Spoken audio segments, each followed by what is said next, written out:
오늘은 최근 고3 수험생들에게 꾸준한 사랑과 관심을 받고 있는 군사학과의 면접 코득점 받는 꿀팁에 대해서 알아보겠습니다. 군사학과는 4년제인 장교 선발학과와 2년제인 부사관 선발학과로 나눌 수가 있습니다. 요즘 코로나 시기를 거치면서 국가와 가정 경제가 매우 어려워진 상황에서 군 공무원의 취업의 길이 활짝 열린 군사학과의 위상은 나날이 높아지고 있습니다. 특히 ROTC, 학사장교, 삼사관학교, 기술직 부사관 등 진출 경로가 다양하다 보니 직업군인을 꿈꾸는 청소년들에게는 좋은 기회의 장이 열릴 수 있는 학과입니다. 그래서 공단기 학원 대표 강사인 저 장직권 교수가 오늘은 어떻게 하면 군사학과 면접을 높은 점수를 받고 합격할 수 있는지 알려드릴 테니 눈 크게 뜨고 잘 보시기 바랍니다. 첫째, 자주 나오는 과거 면접 기출문제에 자기만의 답안을 만들어라입니다.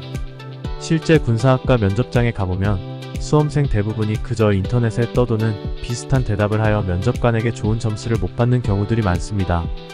특히 최근 일본의 방사능 오염수 방류나 북한의 도발, 우크라이나 전쟁 등 시사안보에 관한 질문들도 자주 나오기 때문에 정확한 정보와 본인의 생각과 주장도 답변으로 명확히 정리를 해줘야겠습니다. 그렇게 미리 잘 준비한 자신만의 참신하고 창의적인 답변을 하는 수험생이 있다면 면접관의 눈에 띄며 높은 점수를 받게 되는 것입니다. 둘째, 빠른 답변 응용력과 군대식 발표 능력이 합격을 가져온다입니다. 실제로 면접 수업을 하다보면 같은 대답을 하더라도 응용력을 가지고 두세 개의 답변을 잘 섞어서 조합한 답변을 하는 제자들의 합격률이 높은 것을 알 수 있습니다. 예를 들어 북한에 대한 질문을 할 경우 단순하게 답변을 하는 것이 아닌 안보관과 우리의 적에 대한 개념까지 함께 섞어서 대답할 수 있는 답변 응용력을 가지고 있어야 더 좋은 점수를 받는 원리입니다. 또한 발표 방식도 소심한 답변이 아닌 또박또박 천천히 큰 목소리인 군대식, 복식 발성을 면접관들은 원하기 때문에 충분한 시간을 가지고 연습을 해야겠습니다. 군사학과는 과 특성상 준 군대식 교육을 하기 때문에 외적 자세와 발성, 말투, 군대식 용어 사용, 입장 퇴장법, 시선 처리, 제식 동작, 외모까지도 군인다워야 합니다.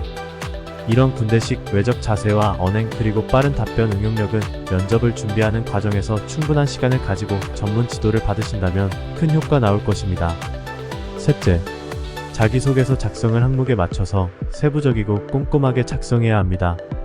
사립군사학과는 자소서를 안 제출하는 학교도 있지만 학군 제휴가 되어 있는 군사학과는 제출하는 곳도 많습니다. 그런데 제자들이 초안을 잡은 자소서를 보면 일기인지 개인 에세이를 적은 것인지 모를 정도로 조악한 수준의 자소서가 많습니다. 따라서 10여 가지 작성 항목을 빼먹지 마시고 꼼꼼하고 세부적으로 작성하신다면 면접관들도 좋은 점수를 주시고 그 안에서 질문도 하실 겁니다. 오늘은 군사학과 면접에 대해서 코득점을 받는 법에 관해 알려드렸습니다. 위의 내용을 잘 기억하시면서 알차게 면접 준비를 잘 하시길 바라겠습니다.